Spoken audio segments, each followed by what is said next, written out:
సెగ్మెంట్స్లో మరియు మెదక్ పార్లమెంట్ నియోజకవర్గానికి సంబంధించి సంగారెడ్డి మరియు పటాన్చెరు అసెంబ్లీ సెగ్మెంట్స్లో ఎన్నిక నిర్వహించనున్నది. మరి పోల్ టైమింగ్స్ వచ్చేసి ఉదయం 7 గంటల నుంచి సాయంత్రం 6 గంటల వరకు ఉన్నవి. ఎండాకాల దృష్ట్యా ఎలక్షన్ కమిషన్ వారు 1 గంట పోలింగ్ సమయాన్ని పెంచి 6 గంటల వరకు కూడా పోలింగ్ నిర్వహించాలని ఆదేశాలు ఇవ్వడం జరిగింది. సో ఓటర్లందరికీ కూడా ఈ పాయింట్ నోట్ చేసుకొని సాయంత్రం 6 గంటల వరకు కూడా పోలింగ్ ఉంటుంది. ఎండాకాలం దృష్ట్యా ఓటర్లు కూడా ఉదయాన్నే ఎక్కువ మంది వచ్చే విధంగా కూడా మీరు ప్లాన్ చేసుకోవాల్సిందిగా కూడా కోరుతున్నాను. మరి పోలింగ్ స్టేషన్కి వచ్చినప్పుడు ఓటర్లు తప్పకుండా ఒక ఐడెంటిటీ కార్డ్ అనేది తీసుకొని రావాలి. ఓటర్ ఇన్ఫర్మేషన్ స్లిప్ ఏదైతే బిఎల్ఓస్ పంచారో అది ఐడెంటిటీ కార్డు కాదు. సో ఐడెంటిటీ కార్డ్ అంటే మీ ఎపిక్ కార్డు, ఆధార్ కార్డు, లేదా ఎన్ఆర్ఈజిఎస్ జాబ్ కార్డు, లేదా పాన్ కార్డు, డ్రైవింగ్ లైసెన్సు, ఇతర గవర్నమెంట్ ఇచ్చిన ఐడి కార్డ్స్, మొత్తం ఎలక్షన్ కమిషన్ 13 ఐడి కార్డ్స్ తీసుకురావచ్చు అని చెప్పడం జరిగింది. సో వాటిలో ఒక ఐడెంటిటీ కార్డ్ తప్పకుండా ఓటర్ తీసుకురావాల్సి ఉంటుంది. అలానే సెల్ ఫోన్స్ అన్నవి పోలింగ్ స్టేషన్లో అలో చేయరు కాబట్టి సెల్ ఫోన్స్ తీసుకొని రాకూడదు. సో మీరు వచ్చి మీ ఐడెంటిటీ కార్డు చూపించి మీరు ఓట్ వేసుకోవచ్చు. అండ్ వేసిన ఓటు సీక్రసీ అనేది మెయింటైన్ చేయాలి. సీక్రసీ ఆఫ్ ఓటింగ్ ఎక్కడ కూడా వైలేట్ కావద్దు. ఎవరైనా వైలేట్ చేస్తే మళ్ళీ వారి మీద చట్టరీత్యా యాక్షన్ తీసుకోవాల్సి ఉంటుంది. కాబట్టి maintain secrecy of voting also. అలానే ప్రతి పోలింగ్ స్టేషన్లో కూడా మనము అష్యూర్డ్ మినిమం ఫెసిలిటీస్ అన్నవి ఎన్ష్యూర్ చేసుకుంటున్నాము. ఇప్పుడు ఎండాకాలం కాబట్టి ఖచ్చితంగా ఓటర్లు క్యూలో నిలబడే ప్లేస్లో షేడ్ అన్నది మనము ఎన్ష్యూర్ చేసుకుంటున్నాము. అలానే తాగునీటి సదుపాయం ఓటర్లకు మరియు సిబ్బందికి ప్రొవైడ్ చేస్తున్నాము. అలానే పోలింగ్కి కావాల్సిన ఫర్నిచరు అండ్ పోలింగ్ స్టేషన్ లోపల ఎలక్ట్రిసిటీ సప్లై, ఫ్యాన్స్, లైట్స్ అన్నీ కూడా ఎన్ష్యూర్ చేసుకుంటున్నాము. అండ్ సీసీటీవీ కెమెరాస్ ప్రతి పోలింగ్ స్టేషన్లో కూడా ఏర్పాటు చేస్తున్నాము. అండ్ వెబ్కాస్టింగ్ అన్నది చేయిస్తున్నాము. దీంతో పాటు ప్రతి పోలింగ్ స్టేషన్ లొకేషన్లో కూడా ఓటర్ అసిస్టెన్స్ బూత్ అన్నది కూడా బిఎల్ఓస్ ద్వారా ఏర్పాటు చేయిస్తున్నాము. సో ఈ ఓటర్ అసిస్టెన్స్ బూత్లో బిఎల్ఓ ఆల్ఫాబెటికల్ ఎలక్టరల్ రోల్ పెట్టుకొని ఓటర్లు ఎవరైతే వస్తున్నారో ఎవరికైనా వారి సీరియల్ నెంబర్ తెలియకపోతే ఆల్ఫాబెట్ ప్రకారం సీరియల్ నెంబర్ చూసి ఆ ఓటర్కి తెలియజేయడం జరుగుతుంది. సో ఈ సదుపాయం కూడా ఓటర్లు పోలింగ్ స్టేషన్ వద్ద చెక్ చేసుకోవచ్చు. మరి పోలింగ్ స్టేషన్ సంబంధించి ప్రతి నియోజకవర్గంలో కూడా 12 మోడల్ పోలింగ్ స్టేషన్స్ కూడా మనం ఏర్పాటు చేస్తున్నాము. అండ్ ఓటర్లందరికీ కూడా వివిధ కేటగిరీస్ వారీగా వృద్ధులకు, దివ్యాంగులకు, ట్రాన్స్జెండర్స్కు, మహిళలకు, యువతకు మనము వివిధ స్వీట్ కార్యక్రమాలు కూడా చేపట్టాము. సో ఓటర్లందరికీ కూడా కోరేది ఏమంటే తప్పకుండా May 13th నాడు మీ అందరూ కూడా పోలింగ్ స్టేషన్కి వచ్చి మీ ఓటు హక్కు వినియోగించుకోవాల్సిందిగా కోరుతున్నాను. అలాగే ఉద్యోగులకు సంబంధించి కూడా మనము ఓటర్ ఫెసిలిటేషన్ సెంటర్స్ అని ప్రతి నియోజకవర్గంలో కూడా ఏర్పాటు చేసి వారితో మనము పోస్టల్ బ్యాలెట్ ఇచ్చి ఓట్లు అన్నవి వేయిస్తున్నాము. అండ్ రేపు వరకు కూడా ఈ ఓటర్ ఫెసిలిటేషన్ సెంటర్స్ అన్నవి కంటిన్యూ అవుతాయి. కాబట్టి ఇంకా కూడా ఓటు వేయాల్సిన ఉద్యోగులు ఎవరైతే ఉన్నారో వారు ఈ ఓటర్ ఫెసిలిటేషన్ సెంటర్ వద్దకు వచ్చి మీ ఓటు హక్కు వినియోగించుకోవాల్సిందిగా కూడా కోరుతున్నాను. అయితే ఇప్పుడు పోలింగ్ సమయానికి పోలింగ్కి 2 రోజుల ముందు అంటే 48 hours ముందు మరియు 72 hours ముందు కొన్ని ప్రోటోకాల్ అన్నది సెక్యూరిటీ పరంగా, లా అండ్ ఆర్డర్ పరంగా మనము పాటించాల్సి ఉంటుంది.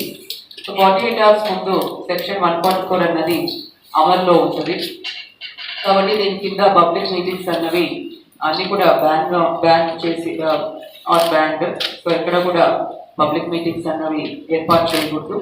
అండ్ అన్లాఫుల్ అసెంబ్లీస్ కూడా ఎవరు కూడా 5 అనేది మించి ఎక్కడ కూడా కనిపించకూడదు. So door to door canvassing అన్నది అలౌడ్ ఉంటుంది. అంతేగాని ఎలక్షన్ క్యాంపెయినింగ్, పబ్లిక్ మీటింగ్స్ అన్నది ఎక్కడ కూడా నిర్వహించకూడదు. లౌడ్ స్పీకర్స్ అన్నీ కూడా బ్యాన్ చేయబడతాయి.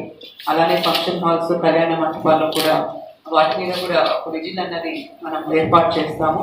ఏదైతే వేరే కాన్స్టిట్యున్సీస్ నుంచి ఎవరైనా పొలిటికల్ ఫంక్షనరీస్ ఉంటే వారందరూ కూడా కాన్స్టిట్యున్సీ విడిచి వెళ్ళిపోవాల్సి ఉంటుంది. ఎవరు కూడా ఆ 48 అవర్స్లో మన కాన్స్టిట్యున్సీలో ఉండకూడదు. అలానే teams, line squad teams, SST teams, VST teams అన్నీ కూడా స్ట్రెంథన్ చేయడం జరుగుతుంది. నైట్ విజిల్ చెక్కింగ్ కానీ, సిఎఫ్పిఎఫ్ డిప్లాయ్మెంట్ కానీ టీమ్స్ ఇవన్నీ కూడా చేయడం జరుగుతుంది. కాబట్టి ఎవరు కూడా ఎంసీసీ వైలేషన్స్ అన్నవి చేయకూడదు. ఎంసీసీ కోడ్ మనకు అమల్లో ఉంది కాబట్టి దాని ప్రకారమే అందరూ కూడా నడుచుకోవాల్సి ఉంటుంది. పోల్ డే నాడు కూడా వెహికల్స్ మీద కూడా కొన్ని రెస్ట్రిక్షన్స్ ఉంటాయి, ఎస్పెషల్లీ క్యాండిడేట్స్కి. సో ఆ వెహికల్స్ 3 వెహికల్స్ అలౌడ్ ఉంటాయి, అంతవరకే వాడాలి. And 200 meters from polling station ఎటువంటి క్యాన్వాసింగ్ వంటివి చేయకూడదు. ఎలక్షన్ బూత్స్ అన్నీ కూడా within 200 meters of the polling station ఏర్పాటు చేసుకోకూడదు. అండ్ 100 meters లోపల ఎటువంటి క్యాంపెయిన్ మెటీరియల్ కానీ, ఎటువంటి పబ్లిసిటీ మెటీరియల్ అంతా కూడా ఏది కూడా ఉండకుండా ఏర్పాటు చేసుకోవాలి. సో ఈ విధంగా కొన్ని మనకు ఈ ప్రోటోకాల్ అంతా కూడా మనం ఇప్పుడు పాటించే విధంగా అధికారులందరికీ కూడా చెప్పడం జరిగింది. సో పబ్లిక్ కూడా మీ సివిజిల్ అని కూడా మీ అందరికీ కూడా ఒక యాప్ ఎలక్షన్ కమిషన్ ద్వారా ఇవ్వడం జరిగింది. సో ఈ సివిజిల్లో మీరు ఎటువంటి ఎంసీసీ వైలేషన్స్ నోటీస్ చేసినా ఇమ్మీడియట్గా మీరు ఫోటో కానీ, వీడియో కానీ మాకు యాప్లో మీరు అప్లోడ్ చేస్తే వితిన్ 100 minutes మీ కంప్లైంట్ ఇన్వెస్టిగేట్ చేసి దాని మీద యాక్షన్ అనేది తీసుకోవడం జరుగుతుంది. అలానే 1950 కాల్ సెంటర్ కూడా మనకు 24/7 నడుస్తూ ఉంటుంది. సో ఓటర్కి ఎటువంటి వాళ్ళ ఓటర్కి సంబంధించిన సందేహాలు కానీ, పోలింగ్ స్టేషన్ సంబంధించిన సందేహాలు కానీ, లేదంటే ఏమైనా కంప్లైంట్స్ కూడా 1950 ద్వారా కూడా మీరు మాకు తెలియజేయచ్చు. ఈ కంట్రోల్ రూమ్ అన్నది మనకు కంటిన్యూస్గా 24/7 నడుస్తూ ఉంటుంది. కాబట్టి ఎటువంటి కంప్లైంట్స్ వచ్చినా కూడా ఇమ్మీడియట్గా మన టీమ్స్ అండ్ అధికారులు అలర్ట్గా ఉండి రెస్పాండ్ చేయడం జరుగుతుంది. సో ఈ విధంగా మనకు డిఆర్సీ సెంటర్స్ కూడా ఏర్పాటు చేసుకొని పోలింగ్ ప్రశాంతంగా నిర్వహించడానికి అన్ని ఏర్పాట్లు కూడా చేయడం జరిగింది. ఓటర్లను ప్రలోభ పెట్టడానికి ఎలాంటి స్థాయిలైనా, డబ్బులైనా, మద్యం పంపిణీ అయినా అరికట్టడానికి ఆల్రెడీ ఎగ్జిస్టింగ్ ఉన్న 9 ఇంటిగ్రేటెడ్ బార్డర్ చెక్ పోస్ట్తో పాటు flying squad teams, SST teams లో వాటిని ఇంకా బలపరుస్తాము. సిఏపిఎఫ్ బలగాలు కూడా ఆల్రెడీ జిల్లాకు చేరుకున్నాయి కాబట్టి వాళ్ళతో ఈ ఎస్ఎస్టీ టీమ్స్ ఇంకా బలాన్నిచ్చి, దాంతోపాటు స్పెషల్ టీమ్స్ను కూడా ఈచ్ కాన్స్టిట్యున్సీకి 3 స్పెషల్ టీమ్స్ కూడా ఏర్పాటు చేయడం జరిగింది ఈచ్ అసెంబ్లీ కాన్స్టిట్యున్సీకి. సో వీటితో ఈ లాస్ట్ 72 hours ఎక్కడ కూడా ఈ మద్యము మరియు డబ్బు పంపిణీ కాకుండా ఎలాంటి ఫ్రీబీస్ పంచకుండా ఉండడానికి స్పెషల్గా ఇన్స్పెక్టర్ లెవెల్ ఆఫీసర్స్ తోటి స్పెషల్ టీమ్స్ ఏర్పాటు చేయడం జరిగింది. వీటన్నిటితో పాటు 24/7 కంట్రోల్ రూమ్ డిస్ట్రిక్ట్ కలెక్టరేట్లో, అలాగే పోలీస్ కంట్రోల్ రూమ్లో ఉండి ఏ కంప్లైంట్ వచ్చినా కూడా ఇమీడియట్గా దగ్గరలో ఉన్న పోలీస్ వాళ్ళు కానీ, ఎస్ఎస్టీ కానీ, ఎస్టీ కానీ అటెండ్ అయ్యేలాగా ప్లాన్ చేయడం, స్పెషల్ బందోబస్తు ప్లాన్ని ఏర్పాటు చేయడం జరిగింది. సో పోలింగ్ డే ముందు రోజు 12వ తారీఖు నాడు నైట్ కూడా చాలా వరకు మన కంప్లైంట్ వచ్చే అవకాశం ఉంది. సో దానికి అనుగుణంగా ఫీల్డ్ లెవెల్ డిప్లాయ్మెంట్ కూడా చేయడం జరిగింది. సో వాళ్ళందరూ కూడా ఎవరైతే ఆఫీసర్స్ ఉంటారో 11వ తారీఖు ఉంటే వాళ్ళందరూ కూడా వాళ్ళ పోలీస్ స్టేషన్ లిమిట్స్లో అక్కడే ఉండి ఎలాంటి కంప్లైంట్ వచ్చినా కూడా వాళ్ళని అటెండ్ అవుతారు. సో ఈ టైంలో అందరికీ రిక్వెస్ట్ చేసేది ఏంటంటే ఎలాంటి ఇన్ఫర్మేషన్ ఉన్నా ఏదన్నా కూడా please give complaint to the police. 1950 మన కంప్లైంట్ చేయొచ్చు, డైరెక్టెడ్ కాల్ చేయొచ్చు. అంతేగాని మీరు ఓన్గా ఏదైనా డెసిషన్ తీసుకొని ఓన్గా వాళ్ళని క్వశ్చన్ చేయడం అలాంటివి చేసే వారికి ఏమైనా చిన్న ఘర్షణలు తగిలితే ప్రమాదం ఉంది. దాంతోపాటు ఏది ఉన్నా కూడా ఎలాంటి ప్రలోభాలు కానీ ఏమి ఇన్ఫర్మేషన్ ఉన్నా కూడా పోలీస్ వాళ్ళతో షేర్ చేయండి. Keep the information confidential. అదేవిధంగా లాస్ట్ 48 hours కరెక్ట్గా చెప్పినట్టు ఈ బయట మన కాన్స్టిట్యున్సీ సంబంధించిన క్యాంపెయిన్కి వచ్చిన వాళ్ళు కానీ, ఇంకా ఇతరులు ఎవరున్నా కూడా, ప్రాంతీయతలు ఎవరున్నా కూడా వాళ్ళందరినీ కూడా పంపించడం జరుగుతుంది. ఆల్ లాడ్జెస్, ఫార్మ్ హౌసెస్ అన్నీ కూడా చెక్ చేసి దాంట్లో అవుట్ సైడర్స్ ఎవరుంటే వాళ్ళందరూ కూడా పంపించడం జరుగుతుంది. 144 సెక్షన్ అమలులో ఉంటుంది కాబట్టి ఎలాంటి ర్యాలీస్కి, పబ్లిక్ మీటింగ్స్కి పర్మిషన్ ఉండదు. అలాగే దాన్ని సైలెన్స్ పీరియడ్ అంటారు. సో ఆ సైలెన్స్ పీరియడ్లో కంప్లీట్గా ప్రజలకు స్వేచ్ఛ ఉంటుంది. సో ప్రజల్ని ఎవరు కూడా ఎలాంటి ప్రలోభాలు పెట్టి వాళ్ళ మీద ఎంసీసీ వైలేషన్ కేసెస్ పెట్టి స్ట్రిక్ట్ యాక్షన్ తీసుకోవడం జరుగుతుంది.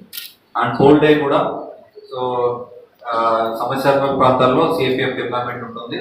సో ఏం ఇష్యూస్ ఉన్నా ఏం ఇష్యూస్ రాకుండా క్యూ లైన్ మెయింటెనెన్స్ కానివ్వండి, లేదంటే లాండ్ ఆర్డర్ కానివ్వండి, వాటన్నిటికి కూడా separate QRT teams, special strike force teams కూడా ఏర్పాటు చేయడం జరిగింది. సో హోల్ డే రోజు అయిపోయిన తర్వాత ఈవినింగ్ మళ్ళీ అన్ని స్ట్రాంగ్ రూమ్కి వచ్చే వరకు కూడా ప్రాపర్ బందోబస్తు plan is in place. So we are prepared for the elections. I request all the public to cooperate with the election mission. Thank అయింది 2 crores 97 lakhs and liquor 3,50,000 liters.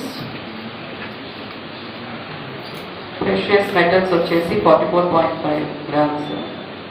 ఈ విధంగా సీక్రెట్స్ చేయండి. మేడం ఒకసారి మళ్ళీ ఒకసారి 2 crore 97 lakhs in cash. Sorry, 2 crore 97 lakhs in cash. Liquor quantity in liters వచ్చేసి 3,50,141. 44.5 grams precious metal.